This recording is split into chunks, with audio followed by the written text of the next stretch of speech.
my new book, The Very Fine Light, has a brief update. And also part 2 of this podcast includes more about this season of Lent and the Virgin Mary. First, a book update. As you know, NicoSteves.com is the best way to keep updated as to what's what, plus the exclusive way to get onto my mailing list. And now there's a new link posted there at NicoSteves.com that goes to the YouTube channel. Currently, on the YouTube channel is a video where I read from my new book, The Very Fine Light, plus these podcasts are now populating the channel as well. And now for part 2. In this third installment on the Lenten season, we find ourselves continuing in the process of doing without something or some activities we generally enjoy as part of our daily lives. And yet at the same time, we are endeavoring to spend more time in prayer, abstaining, fasting, as well as getting involved in acts of giving. These sorts of actions may not be popular among your school friends or your work friends, and the idea of Lent is not enviable to those who believe Easter is not to be more reverently celebrated than all the other Sunday services. After all, who wants to go without a piece of someone's birthday cake at work simply because you may have chosen to give up sweets or desserts for the 40 days before Easter Day? Or giving over a sunny springtime Saturday to volunteer on a work of charity because of a commitment to do something for others as part of Lent. The making of such choices as the days of Lent stretch on before Easter, and the solitude of honoring this season of Lent, very much isolates a person from the world around us.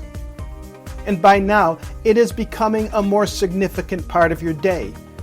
The conscious considerations should provide a greater meaning, especially when sometimes we waver from our long-term commitment to honoring our Lenten practices.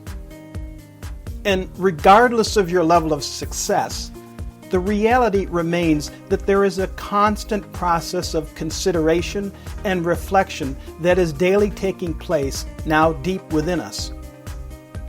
What is happening is a cementing into place of the need to look into ourselves and to look to Jesus in his last days on earth, as well as the selfless approach he practiced as a human. Additionally, this time of year is the Annunciation, when the honoring of a very young Virgin Mary for her selfless decision to house the Son of God when asked by the Archangel Gabriel to accept such a challenge. That time of year, the Annunciation, is upon us. Which makes me wonder how the experience of the Annunciation for the Virgin Mary may have continually come back into her mind as she witnessed the growing up of her son.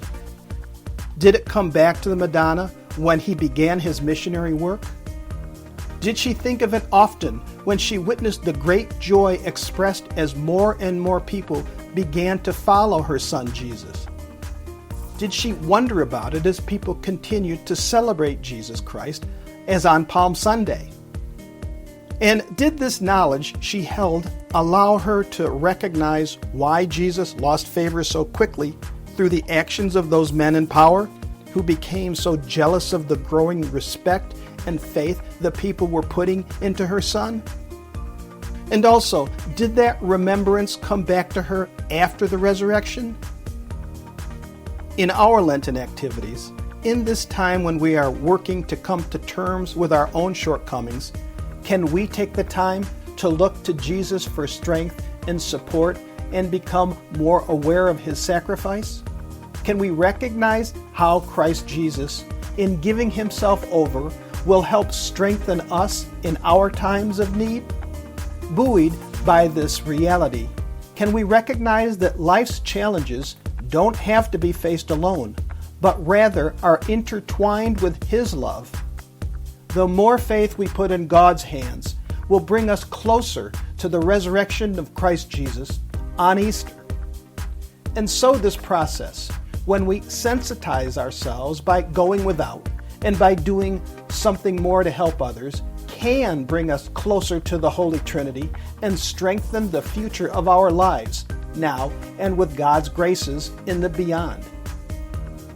And so, as we continue the abstaining, the fast, the prayers, and the giving of charity, though wearing on us, it is at the same time increasing our endurance and awareness that the light at the end of the tunnel is near. And in times of weakness, it helps to remember what Jesus went through for our sakes, and that He is with us at all times.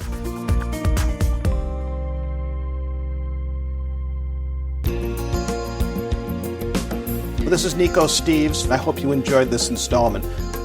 My book can be found using the title, The Very Fine Light, on Amazon.com.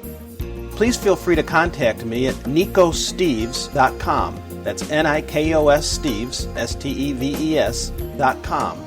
If you like this episode, and for more, share them with friends. This is Nico Steves. Thank you. See you next time.